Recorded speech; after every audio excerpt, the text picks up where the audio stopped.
Yo, what is up, my dudes? I'm back with another video.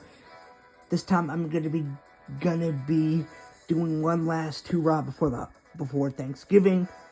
And what better way to do that than by talking about my favorite part of Danganronpa 3, the future arc, basically. Now, in episode 11 or something, it was revealed that the monitors were the thing that was actually killing the actual people, basically. And there was one, I only went into a little detail with this, but it was shocking to me that the one candy girl, I can't remember her name, at the moment. I'll put the name in the video, after I find out about it. But it always shocked me that she was one of the victims from the monitor, that the monitor, would actually cause the person to hear dark voices telling them to commit suicide. If they did not have a strong will, it would cause them to go mad and actually kill themselves, basically.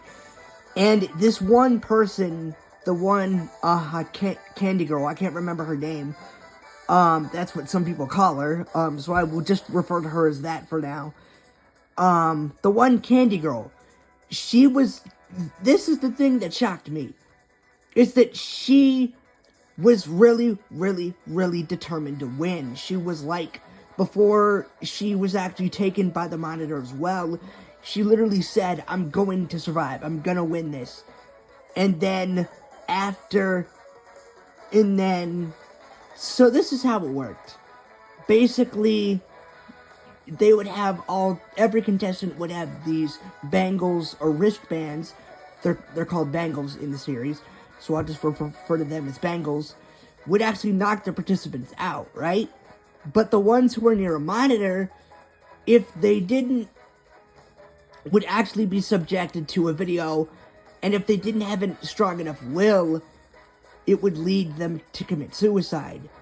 Now, this was a not guaranteed death, as one of the participants was able to actually overcome it, mainly being the main character. I mean, it's obvious that he would be able to overcome this, as he was the strongest of all of the participants. And you might be like, well, what about the candy girl? Well, that is the thing that shocked me. On episode 9, towards the end, saddening, Kurumi, one of my other favorite characters, also lost her life. But first it showed Candy Girl, and she, surprisingly, as strong as she was nowhere, she wasn't strong enough for, the monitor's influenced her to also take her life. Now you might be like, well, why is that so shocking? Well, it is because she was so determined to win. She, in my opinion, besides, like, Kirigiri, probably, if I had to, like, put another second person that's a strong enough hope, that has a strong enough hope, almost as Naegi's, would be, you guessed it, Candy Girls. And that is why it shocked me. It always shocks me, even though it's been almost a month since I watched it, that Candy Girl was the one. She also lost to the monitor's influence, which always shocked me. Always shocked me, because I mean, I just expected her to, after all, she was really, really determined to win, similar to Naegi. So to just see her also lose to the monitor's influence, it's shocking. It's really, really shocking in my opinion, because I was just like, well, if there was anyone else that would survive or have almost as much hope as Naegi himself, it would be her, Candy Girl, basically. So, I don't know. That just always shocked me that she was also, that she was no match for the, she was no match for the Monitor's influence, and the video actually made her take her life as well, which I always thought was shocking, because I'm like, well, if anyone else would be strong, almost as strong as Naegi, it would be her, basically, Candy Girl, basically. It just always shocked me that she also, was one of the people that was a victim from the Monitors, basically. But I don't know, man. I thought that was a really good twist.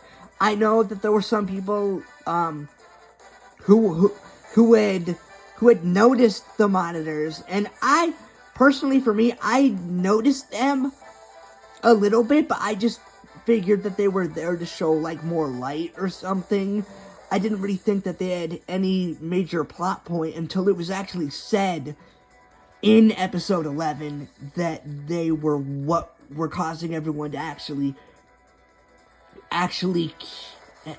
commit suicide, basically.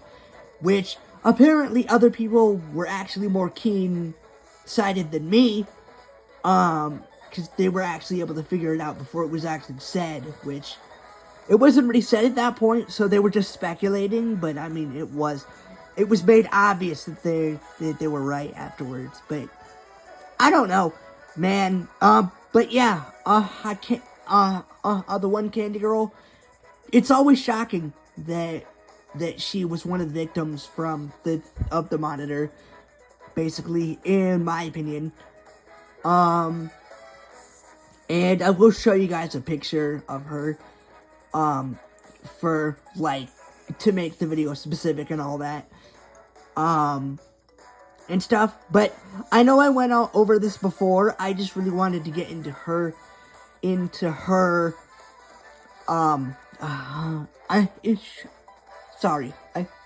know I went into the whole Monitor, spiel on one of my older videos. I just wanted to get why it was so shocking to me that Candy Girl was one of the victims as well. And that is basically why. She was just so determined to win, that I just did not expect her to fall victim to the Monitor's influence. In the end, I expected her to have more of a fight, and to actually probably even overcome the Monitor's influence, similar to Naegi. But that's just my opinion. But unfortunately, she wasn't strong enough.